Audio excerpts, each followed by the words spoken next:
بسم اللہ الرحمن الرحیم۔ الصلاۃ والسلام علیکہ یا رسول اللہ وعلی آلکہ وصحابکہ یا حبیب اللہ۔ وَإِذَا مَسَّ الْإِنسَانَ ضُرٌّ دَعَانَا۔ وقال اللہ تعالیٰ فی مقام الآخر وَإِن يَمْسَسْكَ اللَّهُ بِضُرٍّ فَلَا كَاشِفَ لَهُ۔ انسان کے جسم کے اندر مختلف قسم کی بیماریاں، امراض جب پیدا ہوتی ہیں تو وہ کسی ڈاکٹر، حکیم، طبیب سے رجوع کرتا ہے،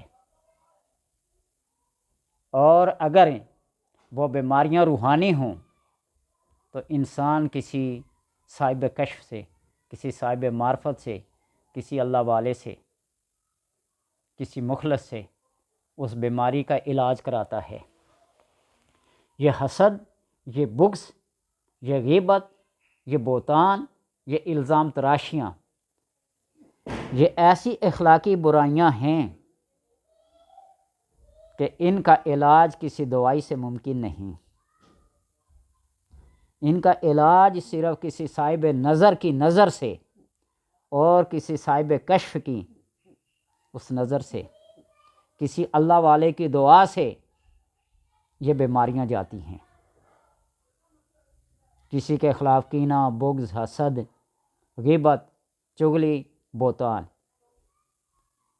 اور ان کا بہترین علاج جس کو ہم اپنی سادہ زبان میں 6واں کلمہ کہتے ہیں، چھٹا کلمہ، اللہم انی اعوذ بک من ان اشرک بک شیئا وانا اعلم بہ واستغفرک لما اعلم بہ تبت عنہ وتبرأت من الکفر والشرک والکذب والغیبۃ والنمیمۃ والفواحش والبہتان والمعاصی کلھا واسلمت واقول لا الہ الا اللہ محمد رسول اللہ۔ یہ تو ممکن ہے، یہ اخلاقی برائیوں کو دور کرنے کے لیے۔ لیکن جب جسمانی بیماریاں ہوں، بخار ہو، نزلہ ہو، زکام ہو، بلغمی امراض ہوں، صفرائی امراض ہوں، سودائی امراض ہوں، تو ایسے میں کسی حکیم اور کسی طبیب اور کسی ماہر ڈاکٹر سے رجوع کرنا پڑتا ہے۔ وہ جو مرکبات دیتے ہیں، وہ جو مسحلات دیتے ہیں، وہ جو معجون وغیرہ دیتے ہیں، تو انہی سے ان علاج کا ممکن ہے، ان کا علاج ممکن ہے۔ تو انسان کے جسم کے اندر امراض جب پیدا ہوتے ہیں تو وہ مرض بلغمی ہوتے ہیں، وہ امراض دمویہ ہوتے ہیں، خون کے امراض، وہ امراض سودائیہ ہوتے ہیں، اور وہ امراض صفراویہ ہوتے ہیں۔ صفراوا، سودا، خون اور بلغم کا علاج ہر انسان کو اس کے بارے میں معلومات ہونی چاہیے۔ جس طرح دین کا علم، طلب العلم فریضۃ علی کل مسلم، دین کا علم حاصل کرنا ہر مسلمان مرد و عورت پر فرض ہے۔ وہ فرض کتنا ہے کہ اس کی مبادیات کو جاننا یہ ضروری ہے۔ اس کی گہرائی تک جانا ضروری نہیں ہے، اس کی مبادیات تک، بنیادی ابتدائی باتوں کا جاننا ضروری ہے۔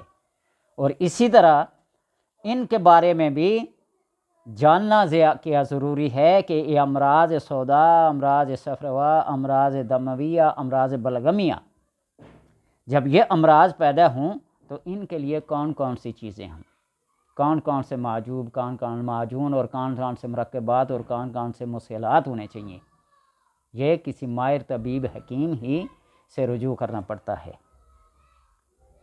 کیوں کہ جس طرح کپڑے کو صاف کرنے کے لیے کثرت سے صابن کا استعمال کیا جاتا ہے، صرف کا استعمال کیا جاتا ہے، پانی کا استعمال کیا جاتا ہے، تب اس کپڑے سے میل کچیل دور ہوتی ہے، اور جب اسی طرح انسان کے جسم کے اندر امراض کثرت سے پیدا ہو جاتی ہیں، پیٹ خرابی ہو جائے، قبض ہو جائے، بخار ہو جائے، تو ایسے مرکبات سے، ایسے مسحلات سے، ایسے معجونات سے اس کا علاج کیا جاتا ہے۔ اور ان کے لیے ضروری ہے کہ ایسی ایسی چیزوں کا علم ہونا چاہیے جو انسان کی صحت کو برقرار رکھ سکیں۔ اور امراض صفراوا کا علاج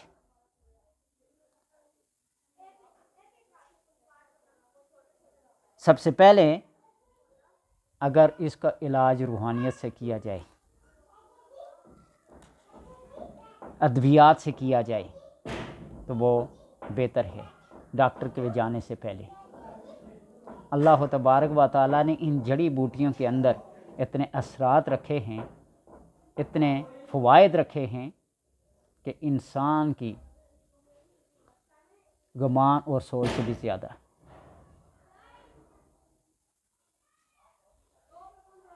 یہ خروب ایک بوٹی کا نام ہے۔ سلیمان علیہ السلام کے دور میں ایک پتھر کو پھاڑ کے جب نکلی نا تو پوچھا تمہارا نام کیا ہے؟ بوٹی نے کہا خروب۔ عموماً کچے مکان کے چھتوں سے یہ نکلتی ہے گھاس کی شکل میں، اور نیچے لوبیا کے دانے اتنا اس کا دانہ ہوتا ہے، پتھر کو بھی زمین کو پھاڑ کے نکل آتی ہے، اس سے پھر مکانات کی چھتیں ٹپکنے لگتی ہیں، دیوار کے اندر پیدا ہو جاتی ہے۔ تو آپ نے فرمایا ہلاکت تو تمہارے لیے تو خرابی کا باعث بنے گی۔ اسی طرح بعض مراگن قسم کی تیل، گھی، مکھن، ملائی، پنیر وغیرہ انسان کی صحت کے لیے یہ کارآمد ثابت ہیں۔ امراض دمویہ، اگر کوئی بندہ امراض دمویہ میں مبتلا ہو جائے تو یہ نسخہ 3 دن تک استعمال کرے، انشاءاللہ تبارک و تعالی اس کی صحت برقرار اور ٹھیک ہو جائے گی۔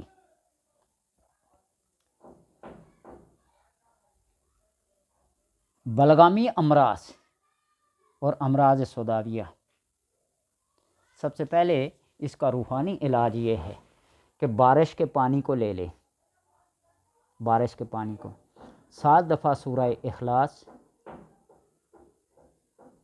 7 دفعہ سورہ فاتحہ، 7 دفعہ سورہ فلق، 7 دفعہ سورہ الناس، 7 دفعہ چوتھا کلمہ۔ یہ ہے تو 70 کی تعداد میں، لیکن انتہائی ایمرجنسی کی صورت میں جب یہ کیفیت پیدا ہو جاتی ہے، انسان کے لیے مشکل پیدا ہو جاتی ہے، تو وہ 70 دفعہ پڑھتے پڑھتے اس کی جان ہی نکل جائے، تو بامر مجبوری ان کو 7 مرتبہ، جو میرا اپنا ذاتی تجربہ ہے تب بتا رہا ہوں، تو پانی پہ دم کر کے پیا جائے، اللہ تبارک و تعالی ان تمام امراض سے کیا کر دیں گے؟ چھٹکارا حاصل کر لیں گے۔ یا عناب، بیر کی طرح کا ایک پھل ہوتا ہے، جس طرح بیری کا درخت ہوتا ہے، ہمارے علاقے میں تو بہت زیادہ ہوتے ہیں عناب، اور یہ عناب کا وہ درخت ہے جو حضرت موسیٰ علیہ السلام کوئی طور پہ گئے اور جس کے اندر سے آگ نکلتے ہوئے اللہ کا نور اور اس کا جلوہ دیکھا تھا، اور اس نے کہا تھا انی انا اللہ رب العالمین، اس درخت سے آوازیں آنے لگیں۔ یہ عناب کے پھل سرخ ہوتے ہیں، خشک کر کے ان کو بخار کے لیے، نزلہ زکام اور بنفشے کے پھول، ان 2 چیزوں کو مناسب مقدار میں ابال کر استعمال کیا جائے تو اللہ تبارک و تعالی ان تمام امراض سے حفاظت میں رکھتا ہے۔ سنامکی،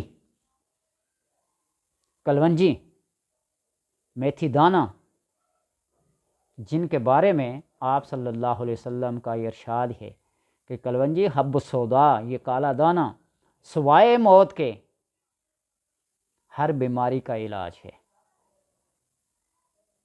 اور میتھی دانہ اس کے بارے میں فرمایا کہ اگر لوگوں کو اس کو قدر و قیمت معلوم ہو جائے تو سونے کے بھاؤ اس کو خریدنا شروع کریں۔ تو لہٰذا ان چیزوں کو اپنائیں اور اپنی صحت اور تندرستی، جان ہے تو جہاں ہے۔ یہ میری ابتدائی تعارفی ویڈیوز ہیں اس چینل کی، انشاءاللہ تبارک و تعالی بہت مختصر انداز میں 3 سے 4 منٹ میں آپ کو ایک نسخہ، ایک وظیفہ اور ایک تعویذ کہہ لیں، یہ آپ کو ہر ایک ویڈیو میں ملا کرے گا، جو اپنے جسمانی امراض کی حفاظت کے لیے، صحت یابی کے لیے، تندرستی کے لیے ہوں گے۔ اللہ تبارک و تعالیٰ توفیق دے۔ میں بیان کی اور آپ کو سننے کی اور عمل کی۔ جان ہے تو جہاں ہے، بس اس فارمولے کو یاد رکھیے گا۔